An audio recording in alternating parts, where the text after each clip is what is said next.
dan selamanya tiada berubah.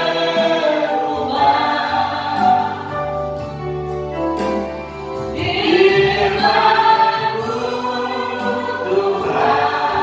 menolong hidupku. Ku siapkan hatiku Tuhan untuk dengar firman-Mu. Ku siapkan hatiku Tuhan untuk dengar firman-Mu. Bapa di sorga, Bapa dalam nama Tuhan Yesus, hati kami melimpah dengan ucapan syukur kepada Tuhan. Oleh anugerah-Mu ya Tuhan, kami telah memuji, memuliakan nama-Mu bersama dengan seluruh orang tua yang ada di tempat ini, para janda, duda, dan juga kami sekalian. Kami telah memuji, mengagungkan nama-Mu, dan itu merupakan bagian kami untuk kami persembahkan. Shalom. Sekali lagi shalom. Ya, bersyukur pada Tuhan Yesus Kristus yang memperkenankan kita semua hari ini boleh ada di sini, boleh bersekutu, boleh beribadah bersama-sama. Ya, saya perkenalkan diri dulu. Bagi Mama Helda sudah kenal, sudah kurang lebih 4 bulan saya sering bolak-balik ke Pangsoe dan menginap di sini. Dan mungkin kebanyakan bagi bapak mama, saudara, mama semua, oma-oma yang ada di sini, saya orang baru. Saya nama Grever Polo. Ya, saya lahir besar di Kuanino. Kuanino itu dari bahasa Timur, Kuan dan Nino, artinya kampung bersih, kampung cermin. Ya, dari dulu Kuanino terkenal dengan bersih, desa yang bersih. Menurut cerita orang tua seperti itu. Ya. Saya beribadah di gereja di Gimit, Koinone Kupang. Bapak saya dulu seorang pendeta. Bapak saya sudah meninggal berapa puluh tahun yang lalu ya, dari tahun 1994, 23 Juli 94 Bapak saya meninggal, dan mama saya janda sampai sekarang. Saya anak seorang janda, dan kami dibesarkan dengan kasih karunia Tuhan yang luar biasa. Sebelum Bapak saya meninggal, kira-kira 1 atau 2 tahun sebelum beliau meninggal, kami biasa di rumah beribadah. Jadi Bapak bilang begini, kalau saya meninggal tidak ada warisan untuk kalian. Bapak hanya bilang begini, kalau saya meninggal warisan saya untuk kalian cuma 2. 1, beribadah kepada Tuhan. Yang kedua, sekolah. Karena kalau nanti ada warisan materi atau harta, satu saat kalian saudara akan berbunuh, rebut itu harta. Tapi kalau beribadah kepada Tuhan dan sekolah, tidak ada satu orang pun yang bisa ambil dari kamu, kecuali kamu berikan itu kepada mereka. Dan itu yang kami rasa sampai sekarang. Ya. Bersyukur Tuhan berikan orang tua yang sangat baik. Bapak saya dulu pendeta di Rote, mungkin kalau ada yang pernah jalan-jalan ke Rote di tahun 60-an sampai 70-an. Kira-kira tahun 68 sampai 74. Saya punya bapak melayani di Rote Barat, ketua klasis Rote Barat, Gimit. Waktu itu keliling dari hampir seluruh Pulau Rote sampai Dau, naik kuda untuk melayani. Biarlah gereja Tuhan bertumbuh seperti kata Yesus Kristus kepada kita semua melalui Simon Petrus dalam Matius 16. Di atas batu karang ini akan kubangun jemaatku, dan alam maut pun tidak dapat mengalahkannya. Itulah gereja yang sesungguhnya. Alam maut pun tidak dapat mengalahkannya. Ya, kalau gereja masih takut dengan maut, gereja masih takut dengan setan, jemaat-jemaat gereja masih takut jalan di gelap, nah itu berbahaya ya, itu bukan gereja yang sesungguhnya. Gereja yang sesungguhnya alam maut pun tidak dapat mengalahkannya. Saya ajak kita merenungkan satu bagian firman Tuhan yang saya beri judul Hineni Heani Mimaas. Itu bahasa Timur atau bahasa apa? Tidak ada bahasa Timur itu ya, itu bahasa Ibrani. Hineni Heani Mimaas, itu bahasa Ibrani. Nanti saya cerita kenapa sebutan atau kata-kata ini muncul ya. Artinya dalam bahasa Indonesia begini, ini aku Tuhan, orang miskin yang melayanimu. Hineni heani mimaas. Ini aku Tuhan, orang miskin yang melayanimu.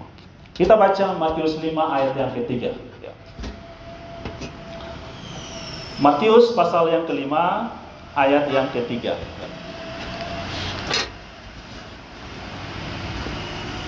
Kalau oma-oma semua sudah dapat, bapak-bapak sudah dapat, kita baca bersama-sama satu ayat firman Tuhan ini. Ya, Matius 5 ayat 3 ini ucapan bahagia yang pertama kali Yesus ucapkan di dalam khotbah di bukit. Ya, sebuah khotbah yang sangat terkenal di seluruh dunia, bahkan orang-orang yang tidak percaya kepada Yesus pun mengagumi ajaran Tuhan Yesus ini. Ya, Matius pasal 5 ayat 3, mari kita baca bersama-sama dalam hitungan ketiga.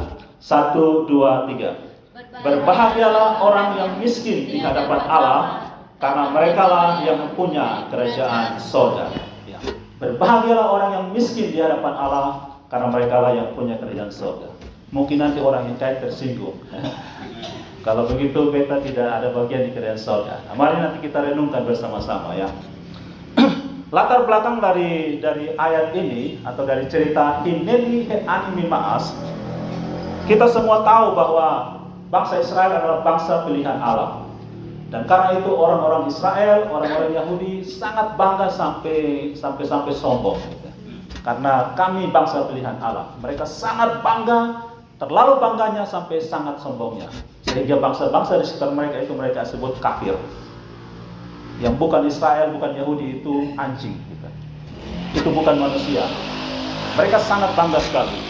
Kita tahu cerita Tuhan yang berinisiatif, Tuhan yang ingin sendiri, Tuhan yang mau bawa bangsa Israel keluar dari Mesir. Itu sebuah istilahnya sebuah migrasi, sebuah perpindahan satu bangsa yang sangat luar biasa. Bayangkan misalnya seluruh orang Indonesia ini tinggalkan Indonesia ini pergi ke satu tempat. Sangat heboh, sangat luar biasa. Atau mungkin lebih kecil, satu TTS ini keluar tinggalkan TTS, pergi ke mana begitu? Pergi ke Rote, pergi ke Sabu, itu sangat heboh. Satu bangsa keluar dari Mesir, jutaan orang dipimpin oleh seorang yang bernama Musa, yang Tuhan pilih sendiri. Mereka sangat bangga. Kemudian apa lagi? Mereka harus melewati Laut Teberau. Tidak ada teknologi, tidak ada kekuatan, tidak ada apapun yang bisa menolong mereka menyeberangi laut itu. Tapi Tuhan dengan mujizatnya suruh Musa menunjuk laut itu, dan laut itu terbelah dan mereka keluar. Mereka jalan melewati padang gurun, kelaparan, minta makan, Tuhan kasih makan, Tuhan berikan mana. Mereka minta daging, Tuhan kasih burung puyuh. Mereka tidak ada air, mereka berseru minta air, Tuhan suruh Musa keluarkan air dari batu karang. Mereka sangat-sangat terjamin. Tuhan pelihara mereka dengan mujizat yang luar biasa. Itu menambah kebanggaan dan mereka.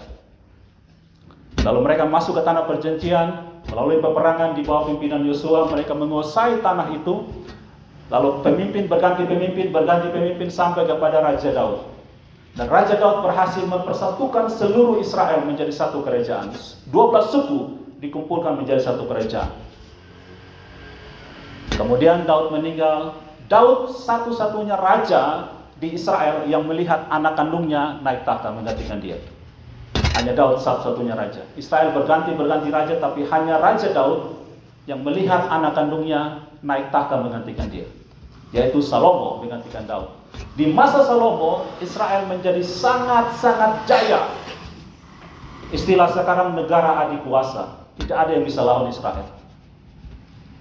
Mungkin hampir seluruh bangsa di dunia takluk pada Israel. Kenapa? Karena rajanya sangat berhikmat, kekuatan politik luar biasa. Di masa Salomo, Alkitab berkata emas dan perak itu tidak ada harganya, seperti batu di jalanan. Sangat-sangat kaya. Dan di saat itulah juga kelihatannya, ya dari firman Tuhan kita lihat Israel bertambah sombongnya, sehingga mereka meninggalkan Tuhan Allah. Salomo memimpin penyembahan berhala yang Tuhan sudah ingatkan sebelumnya. Di dalam hukum yang pertama dikatakan, jangan menyembah Allah lain. Jangan ada padamu Allah lain di hadapanku. Jangan membangun bagimu, membuat bagimu patung menyerupai apapun, dan jangan sujud menyembahnya. Tetapi Salomo justru dia yang mempengaruhi seluruh bangsa Israel menyembah berhala. Akhirnya Tuhan marah dan Tuhan menghukum bangsa pilihannya. Apa yang terjadi? Kalau tadi mereka satu bangsa jutaan manusia tinggalkan Mesir masuk ke tanah perjanjian, tanah Kanaan, sekarang mereka harus keluar dari tanah perjanjian, dibuang ke Babel. Padahal sebelumnya Tuhan sudah berkehendak untuk Salomo membangun bait Allah. Bait Allah itu adalah simbol dari kehadiran Allah di tengah-tengah bangsa Israel. Kalau di dalam bait Allah itu ditaruh tabut perjanjian, tabut Allah. 10 hukum Allah ada di situ. Ada di situ juga tongkat Musa tongkat Harun yang pernah berubah, ada bertumbuh tunas. Di situ juga ada mana yang Tuhan pernah berikan kepada mereka sebagai tanda pemeliharaan Tuhan kepada mereka. Jadi kalau bangsa Israel mau berperang kemana-mana, mereka akan membawa tabut perjanjian itu, karena itu simbol dari kehadiran Allah. Tapi karena mereka menyembah berhala, Tuhan menghukum mereka, bait Allah dihancurkan, mereka harus keluar dari tanah Kanaan, tanah perjanjian, pergi ke Babel. Jadi mereka sangat menderita. Kenapa? Mereka berada di daerah musuh. Di Babel itu bukan tanah kelahiran mereka. Mereka tidak ada di tanah kelahiran mereka, di tanah airnya. Yang kedua, mereka harus meninggalkan bait Allah. Padahal, kalau mereka mau mempersembahkan korban penebus dosa, korban itu harus dipersembahkan di bait Allah. Jadi, selama 70 tahun mereka dibuang ke Babel, karena mereka dibuang ke Babel 70 tahun, dosa mereka tidak ada ampuni. Karena mereka harus persembahkan korban penebus dosa itu di bait Allah. Mereka menangis. Mereka punya simbol politik, simbol budaya. Hilang semuanya. Seluruh kebanggaan Israel hilang. Jadi selama di Babel mereka menangis meratap. Kalau mama-mama, oma-oma baca Mazmur 137, itu nyanyian ratapan mereka. Karena dibilang apa? Bagaimana kami bisa bernyanyi, menyanyikan nyanyian sukacita di tanah kami dibuang, di tanah asing ini. Mereka bersedih hati setiap hari. Jadi di situ mereka mulai sadar bahwa mereka itu bukan apa-apa. Mereka orang miskin. Mereka tidak ada artinya. Mereka sudah dibuang dari kebanggaan mereka. Ya, kita bersyukur pada Tuhan. Ya, kita bersyukur bahwa kalau kita mau minta ampun kepada Tuhan, tidak harus bawa kambing kah, domba kah, sapi kah, ayam kah, tidak perlu lagi. Kenapa? Karena Yesus sudah mati ganti kita. Amin. Kita tinggal minta ampun pada Yesus, ampuni saya orang berdosa. Saya orang miskin, saya orang berdosa, ampuni saya. Di dalam kasih-Nya, Dia mengampuni kita. Kenapa? Ada sebuah percakapan Yesus dengan Nikodemus di Yohanes pasal 3. Ada satu ayat yang saya yakin mama-mama semua menghafal ayat itu, Yohanes 3 ayat 16. Ya.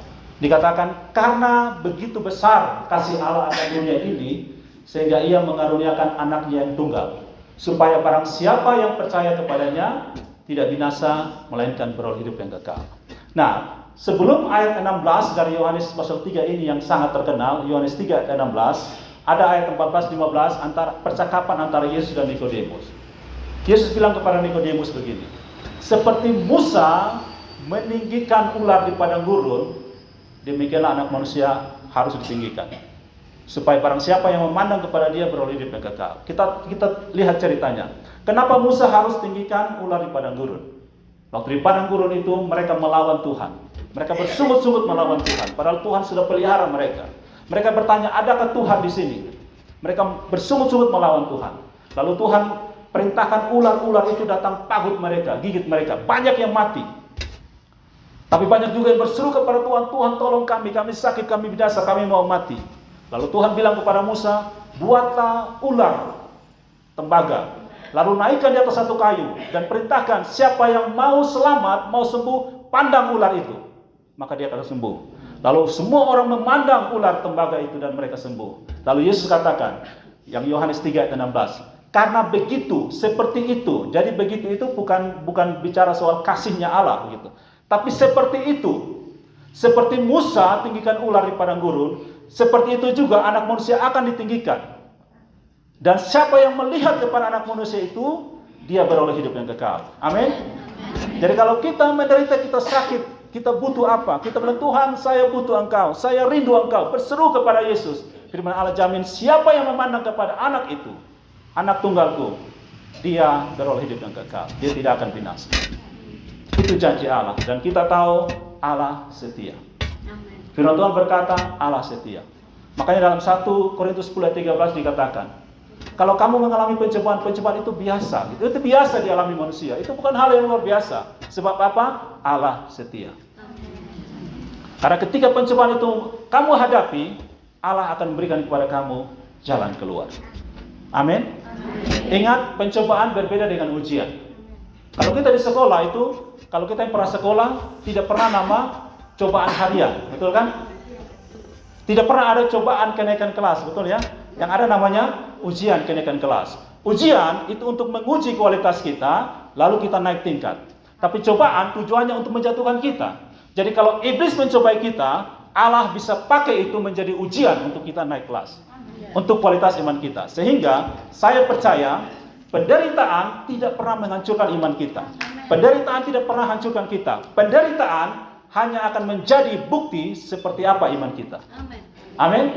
Makanya ketika kita menghadapi penderitaan, kita akan memanggil nama Tuhan. Ketika kita sakit, itu saat dimana sering kita refleksi, kita pikir, Tuhan, saya sudah berdosa, saya minta ampun.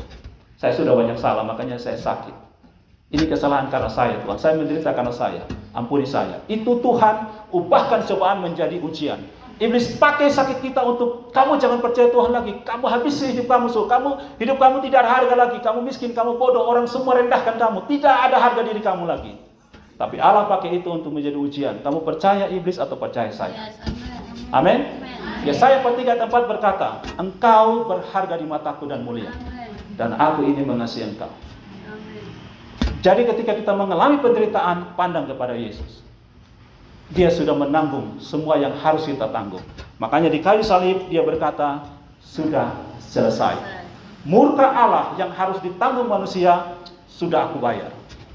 Sehingga dalam surat di Korintus, Paulus berkata, seluruh hutang dosa kita ini sudah dibayar di kayu salib. Sudah terpaku di kayu salib.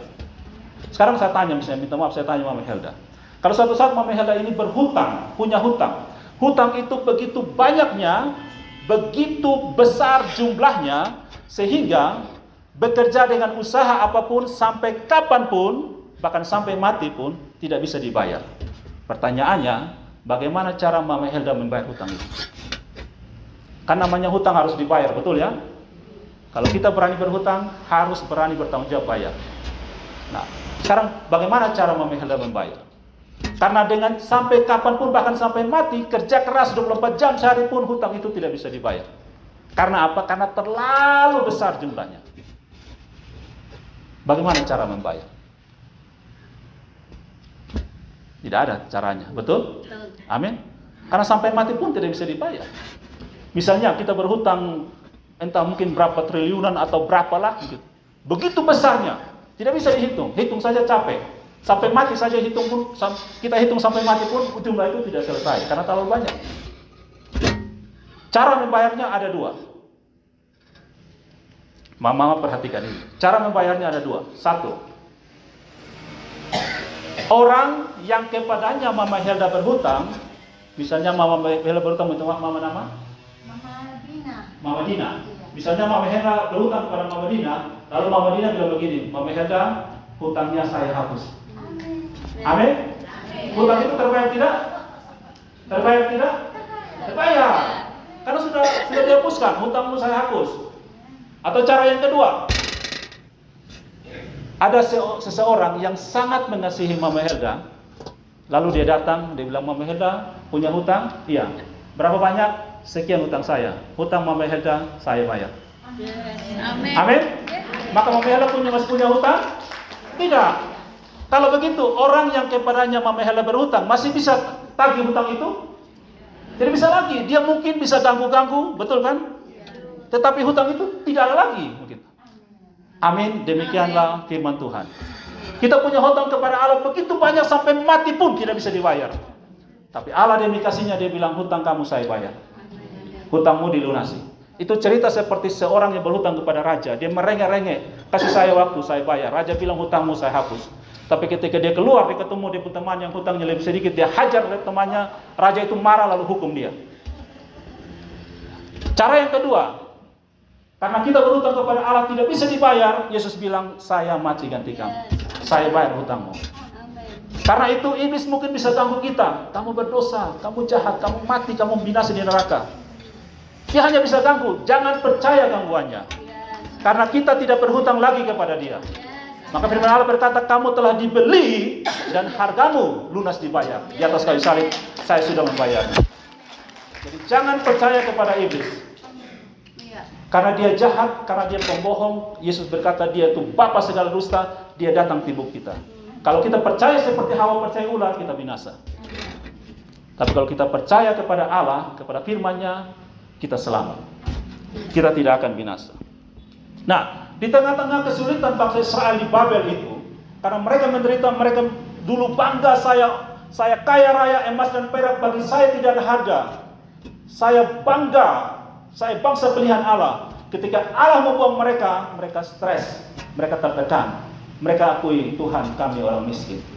Kami tidak punya apa-apa. Tanah kelahiran saja kami tidak punya. Tanah air kami tidak ada. Kebanggaan kami sebagai orang Yahudi, orang Israel, sebagai orang-orang pilihan Allah sudah hilang. Kami terbuang di tanah orang.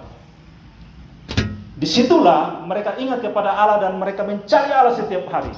Mereka mulai beribadah setiap hari, tetapi mereka tetap merasa berdosa. Kenapa? Karena mereka tidak bisa korbankan korban penebus dosa. Tidak ada caranya. Karena korban penebus dosa harus dipersembahkan di bait Allah. Itu perintah Allah. Lalu mereka mencari Allah. Jadi ketika mereka beribadah, mereka punya song leader seperti tadi Mama Hela pimpin di sini.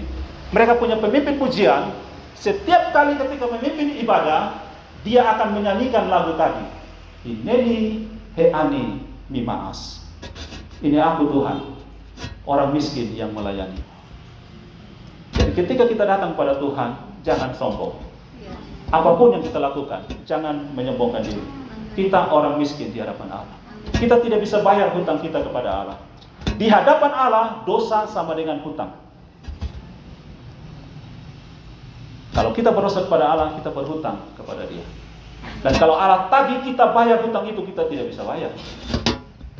Namanya orang berhutang pasti tidak punya uang untuk bisa bayar, betul? Kalau dia bisa bayar, berarti dia tidak punya hutang lagi. Kita orang yang berhutang kepada Allah. Kita berdosa kepada Dia. Tapi oleh kasih-Nya, Dia telah ampuni kita. Pak Mama dan Saudara, iman yang benar lebih penting daripada iman yang besar. Banyak kita mengejar iman yang besar tetapi salah. Apa iman yang benar? Yang tadi, iman yang benar adalah kita percaya kepada Kristus. Dia yang telah menebus kita. Efesus 2 ayat 8 berkata, sebab oleh karena kasih karunia kamu diselamatkan oleh iman. Itu bukan hasil usahamu. Itu bukan hasil usahamu. Itu bukan pekerjaanmu. Jangan ada orang yang menyombongkan diri. Kita ditebus karena kasih karunia Allah. Apa arti kasih karunia? Kasih karunia artinya kita terima dengan cuma-cuma, tanpa usaha. Tanpa usaha kita. Itu kita terima dengan cuma-cuma. Di dalam bahasa Yunani, yang tadi kita baca ada kata miskin. Dalam bahasa Yunani, miskin ada dua jenis kata. Satu namanya penes, satu namanya tokos. Dalam bahasa Yunani kata miskin ada dua, penes dan tokos. Penes artinya orang memang dia hidup sangat sederhana, tetapi setiap hari dia masih punya makan. Dia bekerja, punya penghasilan, tapi penghasilannya itu hanya cukup makan satu hari. Habis itu besok dia tidak punya makan lagi. Dia harus kerja lagi, baru bisa makan. Itu penes. Orang yang begitu sederhana, begitu miskinnya, tetapi dia masih bisa berusaha untuk bisa makan. Yang kedua adalah petokos. Petokos ini orang yang tidak punya apa-apa, tidak bisa apa-apa, hidup hanya karena belas kasihan orang lain. Makan pun tidak bisa, kecuali orang berbelas kasihan kepada dia. Tokos. Nah, petokos ini kata yang dipakai Yesus di dalam Matius 5 ayat 3. Berbahagialah orang tokos, orang yang miskin di hadapan Allah, karena mereka lah yang punya kerajaan sorga. Nah, jadi kalau kita kalau kita punya sesuatu dan kita sadar apa yang saya miliki ini karena belas kasihan Tuhan. Tanpa Tuhan saya tidak mungkin bisa apa-apa. Nah, itulah tokos. Yesus katakan dalam Yohanes 15 ayat 5, tinggallah di dalam aku dan firman tinggal dalam kamu, maka kamu akan berbuah. Di luar aku kamu tidak dapat berbuat apa-apa. Nah, sehingga orang yang miskin di hadapan Allah bisa benar-benar orang yang miskin secara ekonomi, tetapi bisa juga orang kaya. Dia punya sesuatu, tetapi dia mengakui semua yang saya miliki adalah karena Tuhan. Ya. Bukankah firman Allah berkata, kamu datang ke dalam dunia telanjang, Ya. kamu akan kembali pun telanjang. Kamu tidak punya apa-apa. Semua yang kita terima hanya karena belas kasihan Allah di hadapan kita. Kalau kita sadar benar-benar ini, kita percaya sungguh-sungguh ini, maka kitalah orang-orang yang miskin di hadapan Allah. Yang kata Yesus, kamulah yang punya kerajaan Allah. Di hadapan dunia, menurut orang dunia, kita ini miskin, tidak punya apa-apa. Tetapi justru di hadapan Allah, kita orang yang punya segala-galanya. Sebab kerajaan Allah itu milik kita. Nah, mari kita sadar sungguh-sungguh merendahkan diri di hadapan Allah. Karena firman Allah berkata, Allah menentang orang yang congkak, orang yang sombong itu dia lawan. Orang yang sombong itu menjadikan dirinya musuh Allah. Mari kita benar-benar merendahkan diri di hadapan Allah. Tetapi bapak-bapak, mama, omo semua, kita ini hidup di tengah-tengah dunia yang sangat menggagahkan manusia. Dunia mengajari kita begini, jika kamu berusaha, kamu pasti bisa. Kalau kamu berusaha, kamu pasti bisa. Padahal Yeremia 17 ayat 5-7 berkata, terkutuklah orang yang mengandalkan manusia, yang mengandalkan kekuatannya. Ayat 7 berkata, diberkatilah orang yang mengandalkan Tuhan, yang menaruh harapannya kepada Tuhan. Kita sedang hidup tengah-tengah dunia yang sangat memegahkan kekuatan manusia. Manusia bisa buat apa saja, manusia punya kemampuan, punya talenta, punya potensi. Kita pasti bisa. Itu ajaran dunia ini. Kadang-kadang kita terjebak di situ. Ada juga istilah di dalam dunia industri, dunia usaha berkata sumber daya manusia. Seolah-olah manusia itu punya sesuatu yang bisa dilakukan. Benar. Tetapi kita bisa bukan karena apa yang kita miliki, tapi karena Allah yang menolong kita. Bapak mama, saudara, oma-oma, ya. Seseorang itu berharga, berarti bukan karena apa yang dia miliki, tetapi karena siapa yang memiliki dia. Amin. Kita ini berharga, kita ini menjadi kaya, kita ini menjadi berarti bukan apa yang kita miliki, tetapi karena siapa yang memiliki kita. Ada seorang anak misalnya miskin di jalan, tiba-tiba presiden lewat, ketemu dia, presiden angkat dia menjadi anak angkat presiden. Dia berharga tidak? Berharga, karena presiden memiliki dia. Kita jauh berharga karena yang memiliki kita siapa? Allah semesta alam ini, Allah yang menciptakan langit dan bumi. Kita sangat berharga. Yang tadi Yesaya 43 ayat 4 berkata, engkau berharga di mataku. Saya mohon izin Bapak Saudara, saya punya satu uang di sini, uang 2.000 saja. Mama-mama, omo-omo percaya tidak bahwa ini uang 2.000? Percaya. Keadaannya baik atau rusak? Lumayan baik, ya. Lipat-lipat masih rapi, tapi masih rapi. Kalau saya kucak-kucak begini, keadaannya makin baik atau makin buruk? Makin buruk. Tapi dia 2.000 atau jadi 1.000 karena buruk? Tetap 2.000, betul ya? Kalau saya minta maaf, sumber-sumber ludah, saya injak-injak dia, saya buang di lompor. Atau mungkin minta maaf, saya buang di toilet. Lalu orang ambil, bau tidak? Bau. Ada yang masih mau terima uang seperti itu? Masih. Harganya 2.000 atau turun jadi 500? Kenapa tetap 2.000? Kenapa tetap 2.000? Siapa yang memberi nilai kepada uang ini? Ya? Pemerintah. Kalau tertulis ini Bank Indonesia. Apa artinya mama-mama? Keadaan apapun kita tidak pernah merendahkan harga kita di hadapan Allah. Kenapa? Karena kita menerima harga itu bukan dari manusia, tapi Allah pencipta kita yang menentukan kamu berharga di hadapanku. Manusia, setan, apapun juga tidak bisa merendahkan harga itu. Entah kita kaya, kita miskin, kita sehat, kita sakit, kita punya 2 tangan, kita tidak punya tangan, kita tetap berharga. Sebab yang menentukan nilai kita adalah pencipta kita. Amin. Karena itu kalau pencipta kita tidak mengatakan kita rendah, jangan merendahkan diri kita. Tapi kalau pencipta kita memerintahkan kamu rendahkan dirimu di hadapan Tuhan, belajar menjadi orang rendah hati, kita taat karena dia pencipta kita. Kalau dia berkata kasihilah sesama manusia seperti dirimu sendiri, kita lakukan karena dia pencipta kita. Tetapi apapun yang kita lakukan tidak akan pernah menambah nilai kita. Usaha manusia apapun tidak akan menambah nilai atau merendahkan nilai kita. Karena nilai kita sudah paten, sudah klop, sudah full di hadapan Allah. Amin. Kita yang berdosa ini Yesus tebus dengan darahnya, dengan nyawanya dia berikan ganti kita. Kita berharga bukan karena apa yang kita lakukan, tetapi apa yang Allah lakukan terhadap kita. Amin. Kita mau berbuat baik sebaik apapun tidak akan pernah menambah nilai kita. Karena kita bernilai karena apa yang Allah lakukan kepada kita semua. Itu yang buat kita bersyukur kepada Tuhan dan kita berkata, Hineni heani mimaas. Ini aku Tuhan, orang miskin yang melayanimu. Orang miskin yang kalau tanpa belas kasihanmu, saya tidak ada arti apa-apa. Tanpa kemurahanmu, saya bukan apa-apa. Tanpa engkau, saya binasa Tuhan. Tolong saya, ampuni saya dan kasihanilah saya. Itu akan menjadi doa kita setiap hari. Sehingga ketika kita berbuat sesuatu yang baik, kita melakukan sesuatu, kita berusaha, itu sebagai tanda syukur kita kepada Allah yang telah membuat kita berharga di hadapannya. Karena Yesuslah kita menjadi berharga. Kita bersyukur kepada Tuhan. Kita bersyukur kepada Yesus Kristus. Apapun yang orang katakan pada kita, silakan katakan. Itu tidak akan menambah nilai hidup kita. Itu tidak akan merendahkan kita. Tidak akan pernah bisa.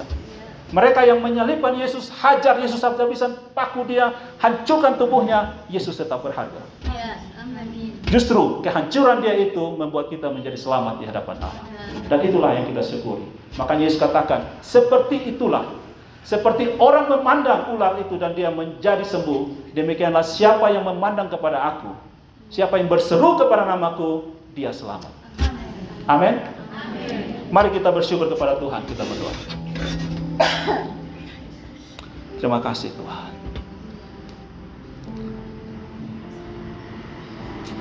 Mari kita nyanyikan lagu Tuhan Yesus setia.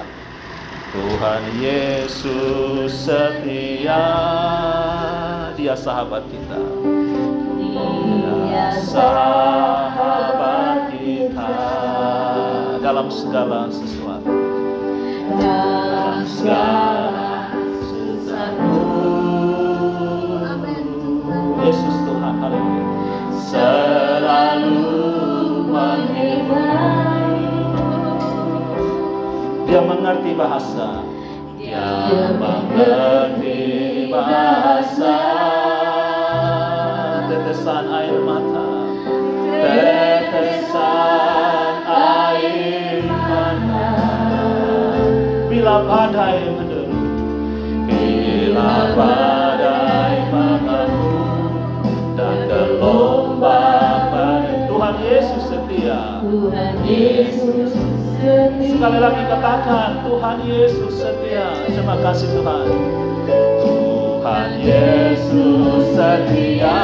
Yesus sahabat kita semua. Terima kasih. Dia sahabat kita.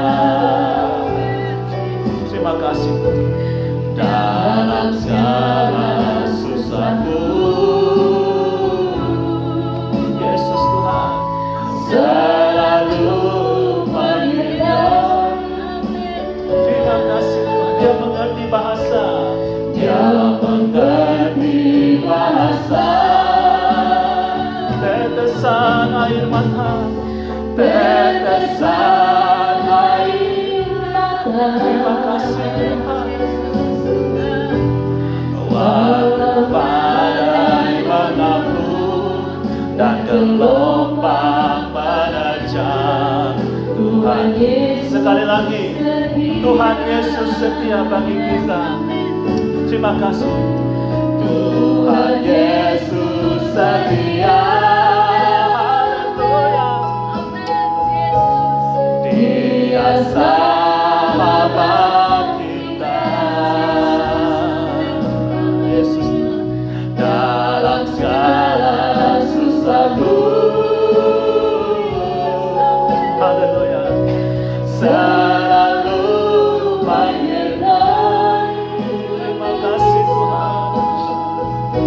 Dia mengerti bahasa. Tetesan air mata.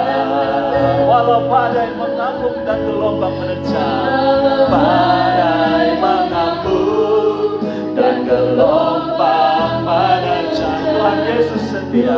Yesus setia. Sekali lagi, walau badai mengamuk dan gelombang menerjang. Walau badai mengamuk dan gelombang menerjang, Tuhan Yesus setia. Terima kasih Tuhan Yesus, Engkau setia bagi kami. Haleluya. Sebelum saya menutup dalam doa, bagi mungkin mau mama semua di sini yang mau menerima Yesus, membuka hatinya dan menerima Yesus, boleh mengikuti kata-kata saya pada saat ini. Boleh angkat tangan dan mengikuti kata-kata saya pada saat ini. Bagi mama-mama yang mau menerima Yesus sebagai Tuhan dan Juru Selamat, dengan itu kita akan menerima hidup yang kekal karena kita memandang kepada Yesus.